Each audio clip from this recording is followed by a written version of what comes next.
Muito boa noite. Você está assistindo uma live que foi gravada dia 24. 24 de outubro. A nossa live é sobre homeopatia. A gente fala sobre qualquer assunto ligado à homeopatia e toda semana a gente escolhe um tema para a gente discutir. Mas eu vou reforçar, independente do tema da semana, nós estamos abertos aqui para responder qualquer tipo de pergunta. Eu vou fazer, essa live é entre o Eduardo e eu, então eu vou adicioná-lo. Eu somos médicos homeopatas, nós somos médicos há cerca de uns 20 anos aí, só que tá chegando hoje e não nos conhece. Ixi, ficou muito... Tá cortando. Tá cortando, né? Então hoje a gente se propôs a falar sobre TDA, né? Ou TDAH também. A gente vai falar sobre qual é a diferença dos dois aí, que é transtorno de déficit de atenção ou transtorno de déficit de atenção com hiperatividade.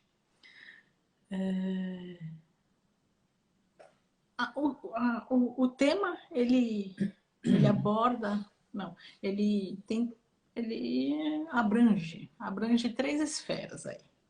Então, uma delas é desatenção, outra é a hiperatividade e impulsividade. Então, essas três características são as que têm em comum aí com os pacientes que apresentam o TDAH. Então, impulsividade, desatenção e hiperatividade. A hiperatividade é mais comum no menino e a desatenção é mais comum na menina. Existem pessoas que têm meio a meio. Então, tem uns que têm mais a hiperatividade, que pode não ser só o menino, tá? Tem uns que têm mais a desatenção e tem outros que têm meio a meio. Tem um pouquinho de hiperatividade e um pouquinho de desatenção. E o que a gente observa é que isso já é percebido ali desde a infância. E com o tempo, essa hiperatividade ela vai diminuindo. E a gente vai parar aqui, né, Du? Para conversar já sobre uma Então, fé. uma fé. A gente tem feito mais ou menos assim, né? Meio que quase como uma regra, né? Uhum. Acho que até é racional, né? Pra gente falar da parte genética, né? Que a gente sempre gosta de enfatizar que existe esse componente genético, né? Ah, esqueci de falar isso, né, Du? Hum. Então, geralmente tem essa questão familiar, né? Então, o pai ou a mãe tem o TDAH, né? E como antigamente não era, isso não era diagnosticado, hoje a maioria dos casos estão sendo diagnosticados como? O filho apresenta o TDAH, a escola percebe, chama os pais, e aí o pai se dá conta de que ele também tem o TDAH na hora que ele começa a observar o filho. Então, o Du vai falar agora pra gente essa É, parte. a gente vai falar do diagnóstico também um pouquinho mais tarde, viu, Andréia? Só dando um spoiler aqui das. Mas a gente tem feito mais ou menos nesse esquema, né? Falar de. Que nem uma Fê fala, porque acho que é bem útil essa visão, né, que ele dá. Então, da onde que vem, da onde vem a predisposição, na verdade, né? Senão a gente fica achando que tudo é comportamental, não é, né? Sempre tem. O Maffei sempre ele enfatiza bem as causas que existem, as causas endógenas e as causas exógenas, né, das doenças.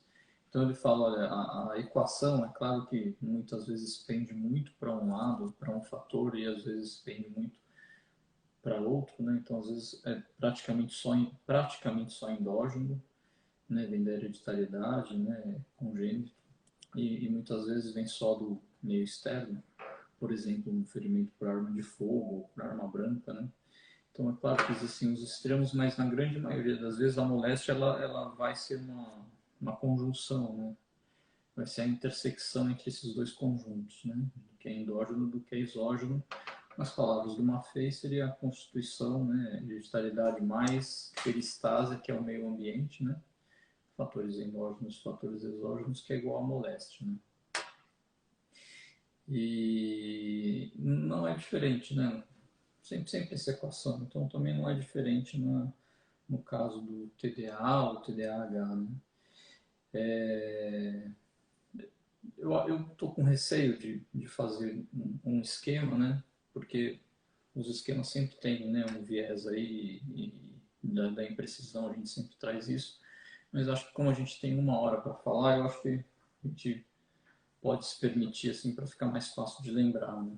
Então a gente tem sempre ressaltado aqui, falado sobre temperamento, né? Temperamento é o jeito que a pessoa, que cada um reage às situações. Não é só essa adaptação, né? Essa tendência, né, da gente reagir é para fazer uma adaptação, e a gente, quando fala de temperamento, a gente tem uma tendência a falar só sobre adaptação comportamental, né? E hoje o tema é bem sobre comportamento, então a gente não pode esquecer que tem esse componente físico na base, né? Genético mesmo. Mas a gente poderia, para ser mais fácil da gente lembrar, um esqueminha, o sanguíneo, né? Lembra dos temperamentos? Colérico, leucoflegmático, sanguíneo e o melancólico, né? Então, o sanguíneo, ele costuma utilizar mais o pensamento, né? O elemento dele é o ar tem essa, vamos chamar assim, volatilidade, não é bem isso, mas enfim. Ele o pensamento é assim, né? Ele uma hora está aqui, outra hora está ali, já ventou, já passou, já vem outra. E o pensamento tem essa característica, ao contrário do sentimento, né? Que está mais ligado aí um pouco à afetividade e ao que a gente gosta, né? Então é um pouquinho mais interno. E essa questão, né, da criança demonstrar mais a hiperatividade, a gente estava conversando agora que a vida tem fases, né?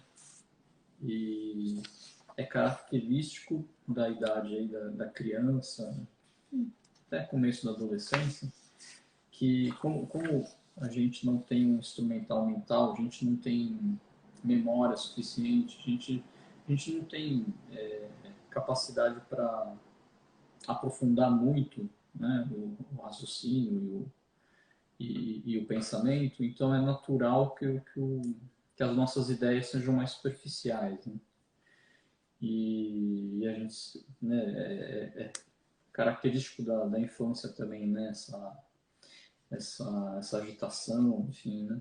Então, por causa das fases da vida, é mais comum, é claro, né, na nossa espécie, no Homo sapiens, a gente observar mais hiperatividade numa idade mais precoce, né?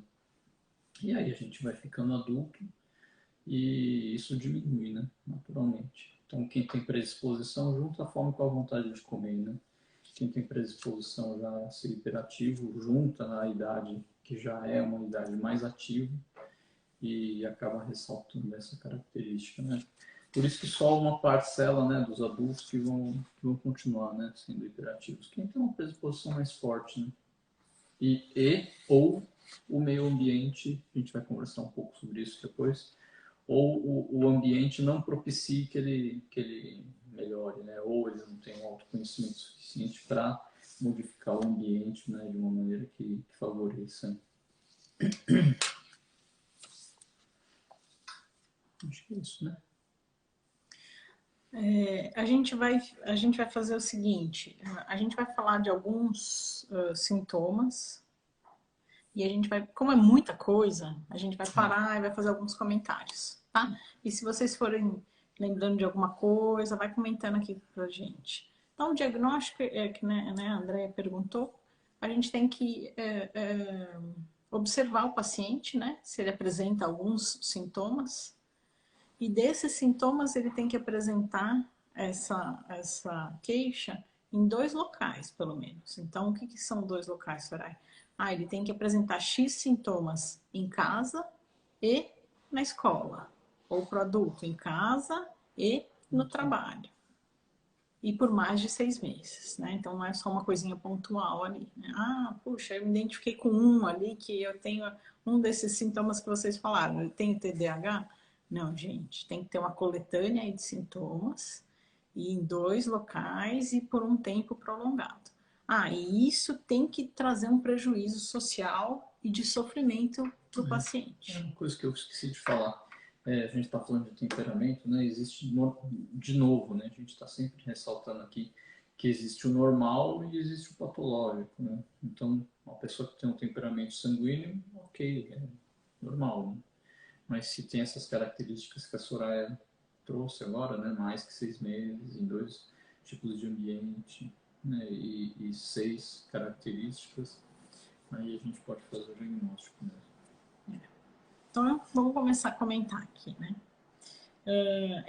Geralmente o TDAH ele tem uma dificuldade de gerenciar o tempo. Então, o que é de gerenciar o tempo? É aquela pessoa que sempre está atrasada.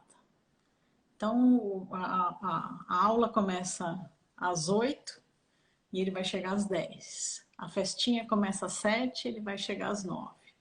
Ou vai chegar em cima da hora. O congresso começa às 7 da manhã e a pessoa só chega às 9h30. A mãe que tem TDAH sempre deixa o filho na escola às 8 ao invés de deixar às 7 da manhã. Marca com as amigas às 8 da noite, chega às 10h30. Né? Então, tem essa dificuldade de gerenciar horários. Quando você quiser fazer um comentário, você me fala. Tá. O desempenho dela é melhor quando ela tem prazo. Isso a maioria vai se identificar, né? O brasileiro é assim, né? Então, então, por exemplo, tem prova de matemática terça-feira. Quando que a criança vai estudar, gente? Na segunda. Eu tenho um trabalho para entregar no meu escritório na quarta. Quando que eu vou preparar esse trabalho? Se é na quarta, na terça noite que eu vou começar a preparar. E aí ele faz bem quando ele está ali na urgência, entendeu? Então, quando precisa mesmo, ele corre atrás e ele faz. E ele tem um desempenho melhor nesse momento aí vamos brincar, do desespero, né?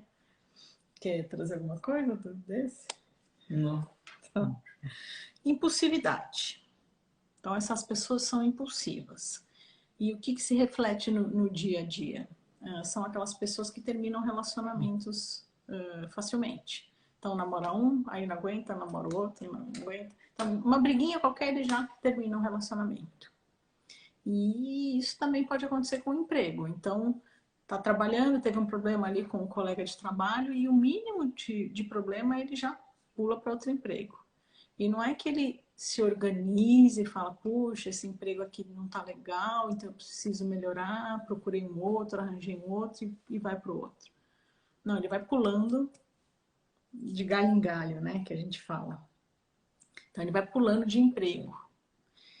E por causa dessa impulsividade também, no dia a dia aí do trânsito, são aquelas pessoas que pela desatenção e pela impulsividade, né? São aquelas pessoas que têm muita multa, né? Então passa pelos radares, né? E nem se dá conta da velocidade, entendeu? Então ele tem um monte de multa, tem acidente por causa da impulsividade, por causa da desatenção. Então eles têm muito problema com multas, com acidentes de trânsito, né? Quer falar alguma coisa? Não, eu pode deixar eu interrompo. Eu levanto a mão. Desregulação emocional e motivacional. Então é aquela pessoa que vai do menos para o mais em um momento só, né? Então ele se empolga com uma coisa e aí na hora que ele está empolgado ele faz, né, com toda a força, né? E se ele tem uma decepção, aí ele vai para a irritação. Então, você não quer explicar um pouquinho melhor essa situação? Então, acho que fica. Eu vou lembrar de alguns personagens acho que como exemplo, né? São exemplos bem bobos, tá? mas é só para facilitar, né, a memorização. O Flecha dos Incríveis, acho que eu já até falei isso, né? Mas é O bom. Flecha dos Incríveis, né? É o sanguíneo. Então ele é rápido, enfim. Mas não tem tanta energia interna, né? Para quem é mais antigo que nem eu, a Chitara era assim também, dos Thundercats, né? Então ela era muito rápida. E aí teve um episódio lá, eu adorava, né? Teve um episódio que o Lion lá postou corrida com ela e ela foi muito na frente, mas na prova, era uma prova de resistência, ela acabou perdendo. Que mais? Não, mas e aí, quando ela perde? Ela perde energia, né? Tem pouca energia. Não, e fica irritada no final. Ou... Eu não lembro se o episódio era assim, mas enfim. Eu não lembro mesmo o que aconteceu no episódio. Só lembro dessa relação, né? Do sanguíneo aí, que é rápido e não tem tanta energia. E o pensamento, ele é assim, né? Você pode pensar no mesmo momento que você está pensando uma coisa, já vem, né? É uma característica do pensamento, principalmente quando a gente não está focado, né? Quando a gente está devaneando, o pensamento é assim mesmo, né? Por isso que o elemento dele é o vento, né? Então, e tem paciente que conta isso mesmo, né? Que tem uma distração muito fácil, não consegue se concentrar, não rende. É muito comum, que nem, né, a gente está trazendo na infância, né? Que é aquela criança que está na sala de aula, passa uma borboleta, ele vai ver a borboleta, e depois a professora faz um gesto, ele presta um pouquinho de atenção na matéria, aí faz um barulho, ele já distrai de novo. Então Thundercats, Posso voltar então também? Desmotivação. Então, eles precisam estar motivados. Por exemplo, existem pessoas que, se elas ficarem trabalhando naquela monotonia, ela não produz bem. Ela precisa de metas, ela precisa ter esse desafio para lá ir com motivação para o trabalho. Então, o TDAH ele precisa dessa motivação. Né? Tem algumas pessoas que odeiam né, essa pressão do trabalho, mas tem outras que só conseguem performar melhor quando elas têm esse desafio. Dificuldade de gerenciar situações negativas. Então, o que ele faz? Na hora que tem essa situação negativa, ele se isola, porque ele tem dificuldade de gerenciar esses sentimentos negativos. Uma coisa muito comum aqui no TDAH, ele tem o hiperfoco. Então, o que é o hiperfoco? Ele, geralmente, muitas coisas não interessam para ele. Então, quando a coisa não interessa, ele tem dificuldade de aprofundar. Mas quando a coisa interessa, ele foca bastante. Fala. Não. Então, é muito comum ele falar assim, eu sou burro, eu não consigo. E isso mexe muito com a autoestima do TDAH, né? Porque ali na infância ele sofre muito com essa questão eu não consigo, eu sou burro, eu sou pior que os meus amigos. Então, o grande segredo aqui é perceber qual é o potencial dessa criança para trabalhar esse potencial, para ele não se sentir aquém dos amigos, né? Porque como ele é muito bom em uma coisa, ele pode se destacar. Então, aproveitando aqui essa questão do hiperfoco, né? O que é muito comum no TDAH é que ele tem muitos pensamentos, né? Então, ele pensa muitas coisas ao mesmo tempo, ele consegue criar várias coisas ao mesmo tempo. Então, por exemplo, se você for provavelmente, né? Se você for nesses aplicativos aí né? Esses locais, né, de trabalho dessas pessoas que são criativas, eu imagino que 90% ali seja TDAH, porque eles pensam rápido, então eles criam bastante coisa. Então, se a gente souber explorar o lado positivo do TDAH, ele deslancha, né? Mas sabe uma coisa, uma analogia que uma amiga minha usou uma vez para falar sobre limite, a gente vai falar um pouquinho depois, né? Sobre esse ambiente que é, dizem, né, os especialistas, e é o que a gente observa aí que é mais propício, né, para quem tem esse tipo de transtorno. Ela comparou a criança, né, imperativa com uma bola de tênis, né? Então, é bem legal. Se você não colocar paredes, ela vai embora, né? E não se sente acolhida, e não tem, e não, então ela vai embora. E, sei lá, eu lembrei agora disso porque essa falta de confiança muitas vezes é difícil, né, de colocar regras e limites, né, nesses casos. Eu estou adiantando aqui um pouquinho o assunto, mas é porque me veio a lembrança dessa analogia que eu achei bem legal. Muito legal, muito legal. Vamos continuando aqui na listinha. Tem dificuldade de se planejar, tem dificuldade de executar tarefas. Então, é aquela pessoa que começa diversos cursos e não termina nenhum. A criança que começa uma brincadeira que aí ela para, ela vai na outra brincadeira, aí ela para, ela vai na outra brincadeira, ela para. Então, tanto no adulto quanto na infância, né? Estou tentando trazer aí os exemplos nas duas idades, né? A mesma história lá dos relacionamentos, né? Começa um relacionamento, termina, começa outro relacionamento, termina. Então ele não consegue manter uma coisa estável, né? Se distrai, isso que o Du falou, né? Se distrai facilmente. Então a criança com TDAH, ela não pode sentar na janela. Porque se ela sentar... Du, para de dar spoiler, Du. Curiosidade. Então, se ela sentar na janela, é que nem o Du falou, ela vai ver a borboleta, ela vai ver a pessoa passando lá embaixo e ela vai esquecer da aula, né? O que eu lembrei aqui é aquela pessoa que esquece a panela no fogo, né? Lembrar que esse transtorno que a gente está falando hoje, ele está ligado a um prejuízo no desenvolvimento, né? No desenvolvimento da neuropsicomotor, né, que a gente chama. Como assim? Fala mais. Fala. Não, uma das na definição, né, do TDAH ou TDA está incluído, né, que é um transtorno aí do desenvolvimento, né? Porque se você não tem atenção, acho que a gente falou, não sei em que live que foi, que a gente falou sobre o sistema psíquico, e se você não tem atenção, você não consegue formar tão bem a memória, né? Esses engramas, né?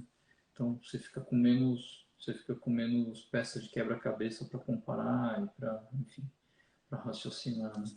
Então acaba muitas vezes, depende do grau, né? Não são todos, mas dependendo do grau aí do distúrbio, ele acaba prejudicando o desenvolvimento mesmo. Estudo, notas, etc.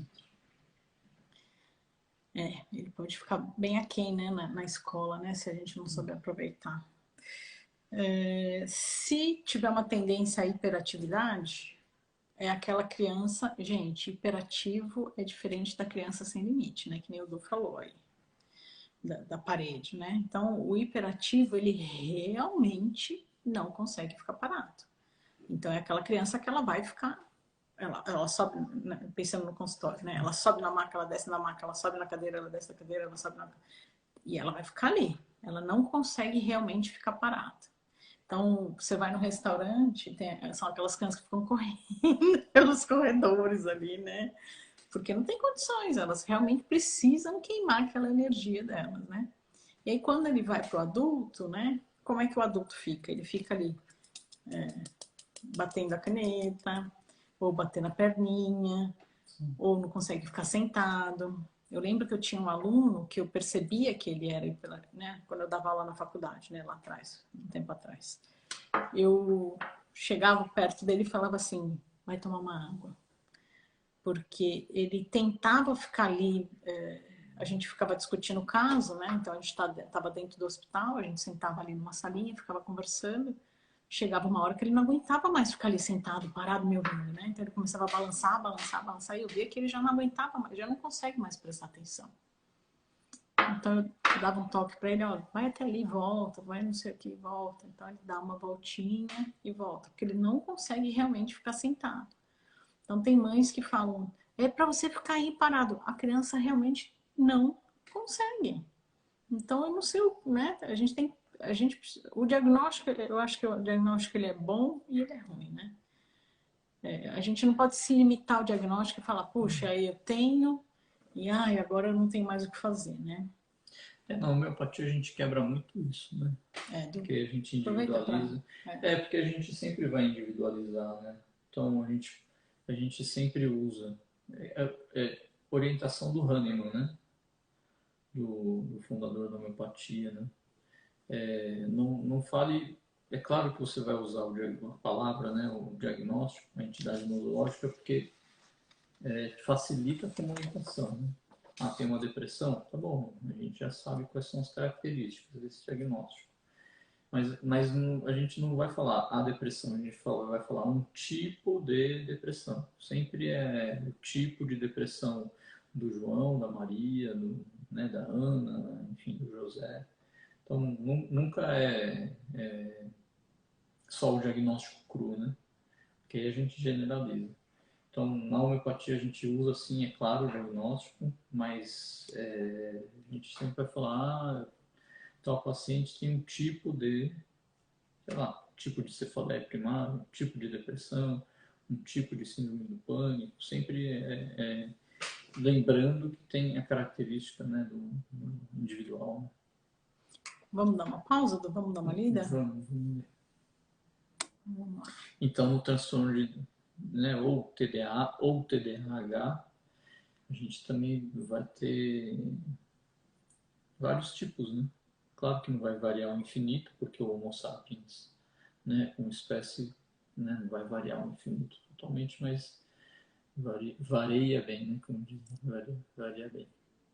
E a gente sempre vai respeitar essa individualidade. É importante que vocês contem sempre, para quem tem, né? Se vocês contem sempre, a gente vai enfatizar isso. Contem sempre aquilo que você sente, não importa a linguagem, importa pra gente, mas não importa a linguagem que você comunique isso, pra gente é importante, inclusive a linguagem que é utilizada. Mas contem da maneira de vocês, trazendo, se observando, isso gera autoconhecimento, é sempre a mesma, é sempre o mesmo enfoque, né, que a gente vai dar aí da individualização. Então, André falou como é feito o diagnóstico. Então, o diagnóstico é clínico, tá, André? Como a gente comentou. Então, uma quantidade aí de sintomas em 2 locais diferentes. Eles, em 2 locais diferentes, eles listam 9 sintomas, tem que ter 6 de cada um. Não, mas... Né? Enfim. E tem 9 características do déficit de atenção e 9 de... É claro que vai depender da classe e tal, né? E tem que ter 6, né, para fazer o déficit, para você fazer o diagnóstico de déficit de atenção, ou 6 para hiperatividade, ou 6 de cada um para você ter o TDAH. Né? A gente não vai ficar citando todos, né? Não, porque não vai dar. Não dá tempo. É muita coisa. Mas existe nessa. E o que é importante aqui pra gente no fim, a gente trata os sintomas, né? Então, o que é importante é vocês, eu estou citando aqui para as pessoas elucidarem, de repente nunca parei para pensar que isso aqui poderia ser uma coisa que é importante eu levar na consulta ali para a Soraya, é importante eu comentar com o Eduardo. Então, são coisas que de repente, né, passa, por exemplo, uma que eu ia falar agora, mas acabei não falando, a pessoa é tão impulsiva que ela não deixa o outro completar a frase. Então, o Eduardo começa a contar uma coisa para mim, eu já sei o que ele vai contar e eu termino a frase dele. Isso é impulsividade. Então, isso prejudica ali as relações, né? Isso é um sintoma que precisa ser trazido para a gente na consulta. Então, por isso que a gente está falando aqui de alguns sintomas para as pessoas irem entendendo e se observando, né? Então, vamos, Du. O Ricardo falou dislexia, a mesma coisa que TDAH, não. Não, e a gente mas existem alguns pontos de intersecção, né? Eu tô querendo muito fazer uma live sobre isso. Se vocês acharem interessante, falem pra gente aqui embaixo, que aí a gente traz. Boa noite. Existem vários pontos de intersecção entre várias doenças, né? Vários diagnósticos, né? Então, o transtorno, o espectro autista, né? E o TDAH tem vários pontos de intersecção, dislexia também tem alguns. Não, Todd também. A Vanessa falou, vixe, já comecei com o primeiro item da lista. O que era mesmo primeiro? De gerenciar o tempo. Não, imagina, isso para organizar. André falou, então... Só observação. Não há exames para diagnóstico. Não, isso é clínico, né? Clínico mesmo. Como gerenciar o temperamento e a patologia. Aí é o que a Soraya falou. Tem que ser 6 meses, tem que ser... tem que prejudicar... Desculpa. Tem que prejudicar, né? Não, já eu aqui me entregando. tem que ter 6 das 9 características, então existe aí uma linha. Às vezes a gente vai ter dificuldade de definir, né? Se é ou se não é, se está no borderline ali ou está no... A Clau falou, estamos nos identificando com tudo. Clau, acho que dos 14 que eu citei, eu tenho 15.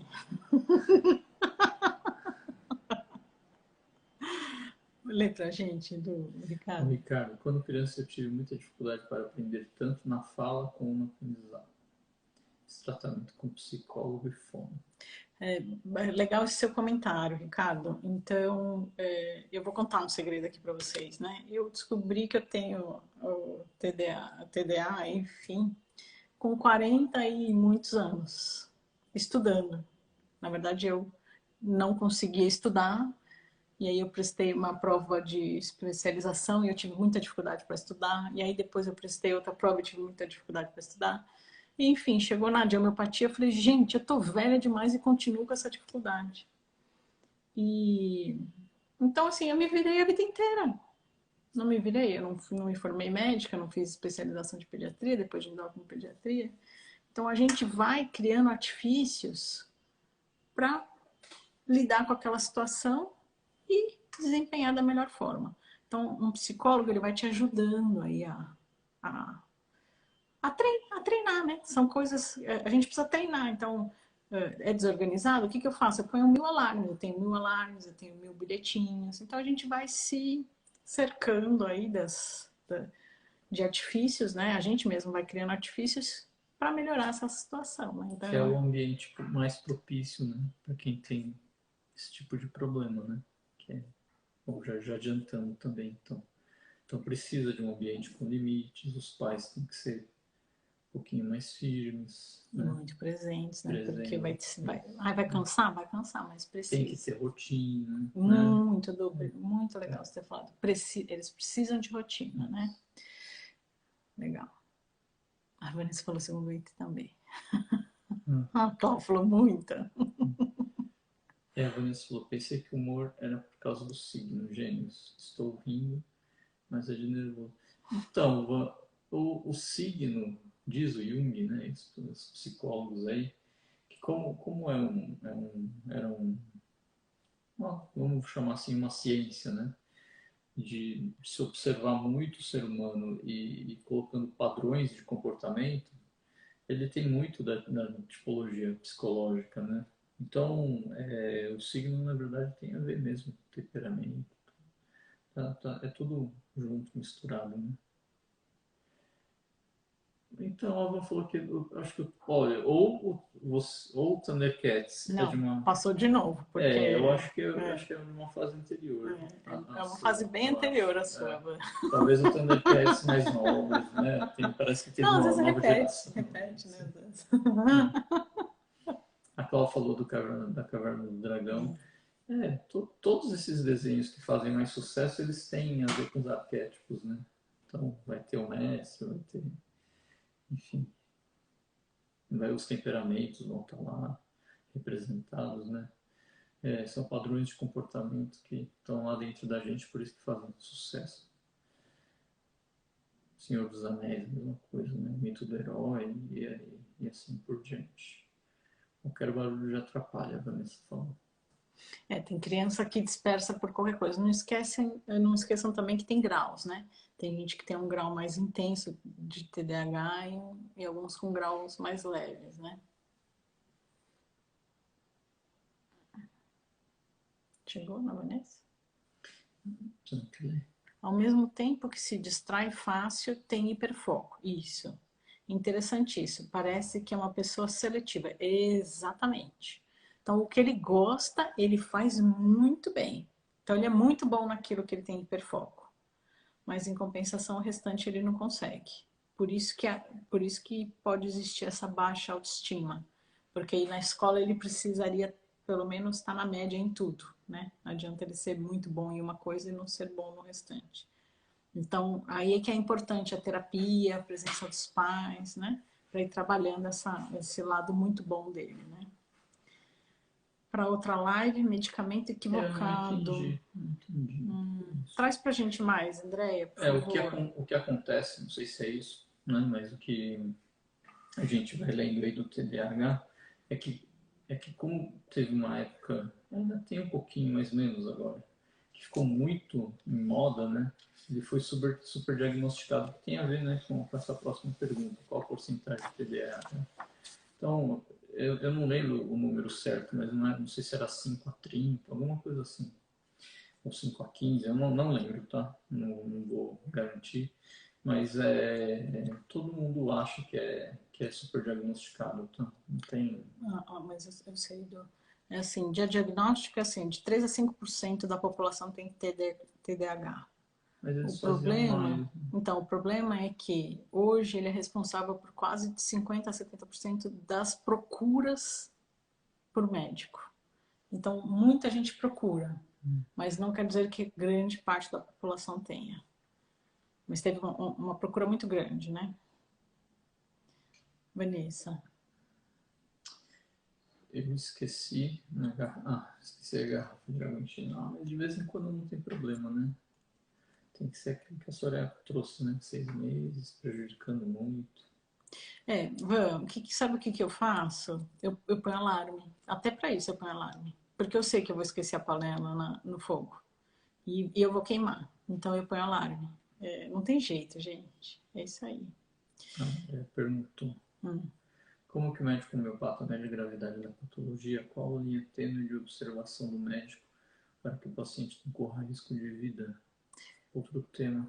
Vou falar rapidinho, porque realmente é outro tema. Obrigado pela sugestão, André. Então, antes de mais nada, a gente tem que ser... acho que é feio falar isso, mas é o jeito mais fácil de falar. Antes de tudo, a gente tem que ser médico, né? Então, por exemplo, hoje chegou lá no consultório uma paciente, primeira consulta, eu não conhecia, e ela entrou, eu não conhecia, mas ela entrou, ela é muito, assim, magra, eu não sabia se tinha um emagrecimento ou se ela era magra, entendeu? Respirando, né, com uma frequência respiratória alta, o irmão entrou junto falando ela está passando mal, ela está passando mal. Então a gente vai fazer o que, né, a gente estudou para fazer. Então, pega sinais vitais, vê a frequência cardíaca, vê a frequência respiratória, ausculta o coração, ausculta o pulmão, vê se está febril, se não está, faz um exame físico. Então a gente vai fazer tudo primeiro, né, para descartar aí uma emergência clínica. Depois e isso em todas as patologias. Está com dor de garganta? Está com sinal de que pode ter complicado. Será que está com abscesso piramidaliano? Será que está dessecando? Tá? Então, a clínica é soberana, tá? Então, a clínica vai ser sempre a mesma e os parâmetros clínicos sempre serão os mesmos, né? A gente vai ter que saber tudo, vai ter que saber tudo, né? Vai ter que saber fazer um suporte básico de vida, ou ter um suporte avançado, enfim. A gente precisa saber tudo isso, né?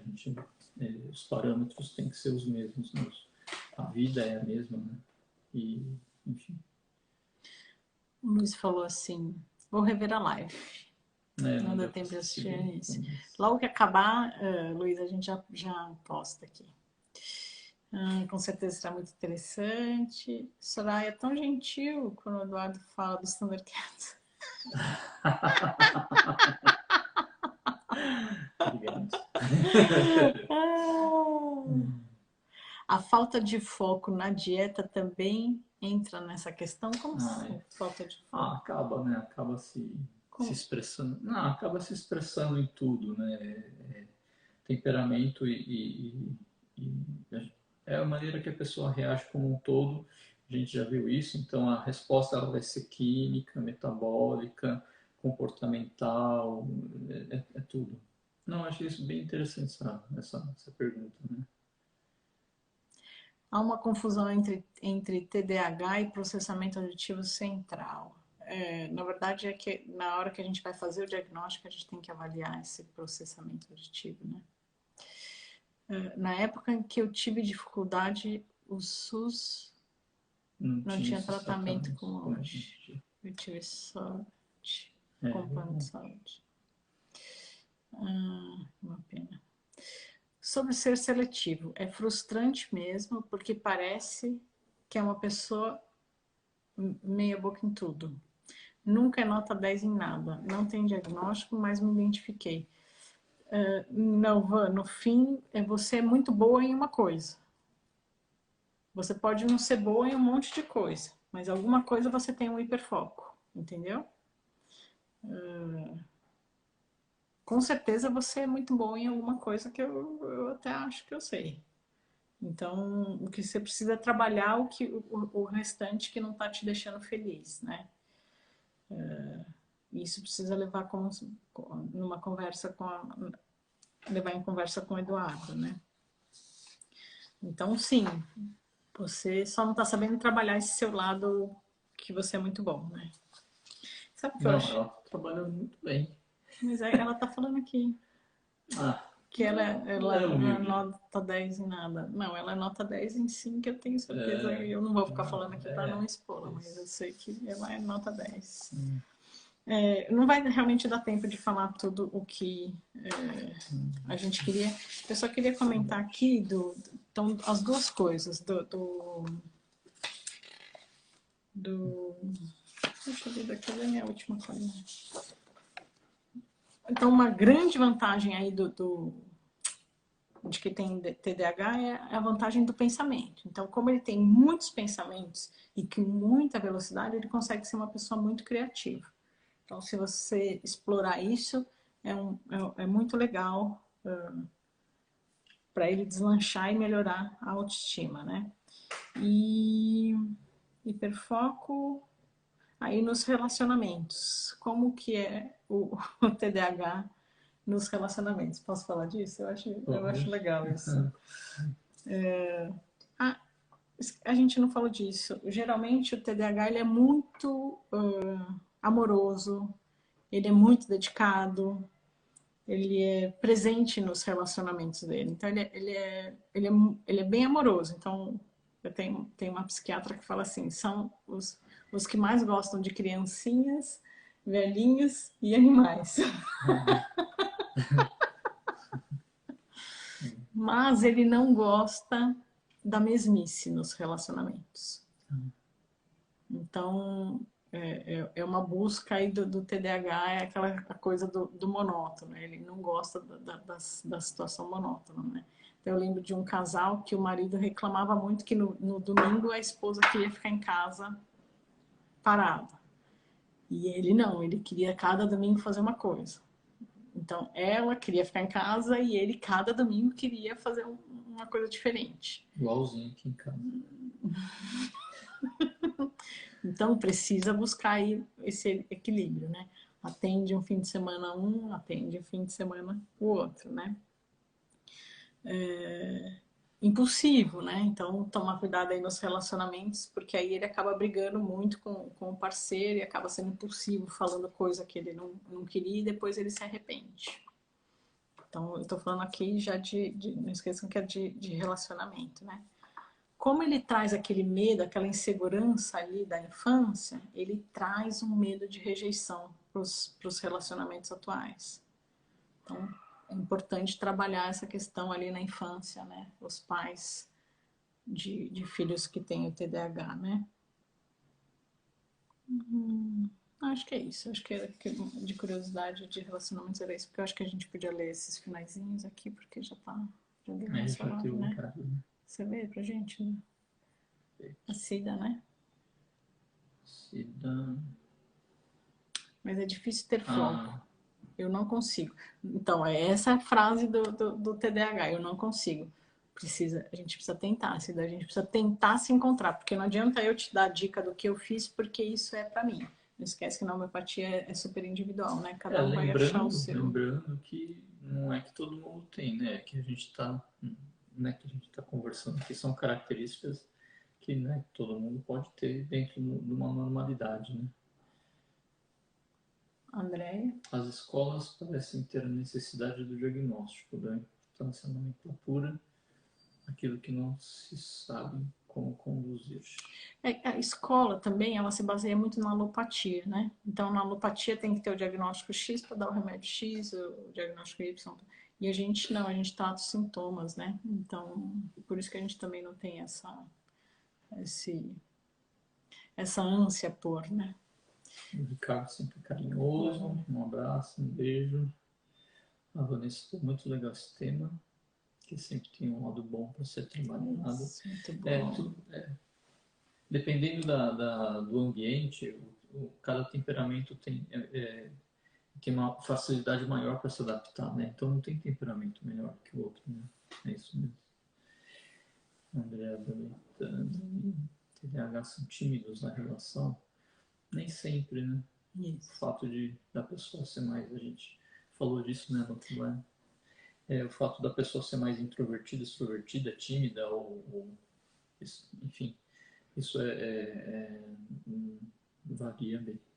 O que acontece, sim, é que elas podem se fechar por causa dessa questão social, né? Mas não é todo mundo que vai ter essa reação, é muito individual, né? Você lê para mim, da sílaba? Vejo pelo meu aluno, ele não para de falar um minuto. E é dedicado 10 anos, mas pensa além. Fala coisas exageradas que a parede pode estourar e por causa de um vulcão, etc. Mas é muito inteligente. Então, a criança, ela não consegue brincar sem fazer barulho. Então, é isso aí. Então, ele vai ter vários brinquedinhos falando e aí exagera nas questões ali da brincadeira, sabe? E você falou assim, ele não para de falar um minuto, né? Então, é aquela criança que a professora pergunta pro amiguinho do lado e ele responde antes. Ele não aguenta esperar, ele não aguenta ficar na fila, sabe? É muito engraçado. A Clara? Travou para mim. TDAH no relacionamento, aqui é 1000 por hora.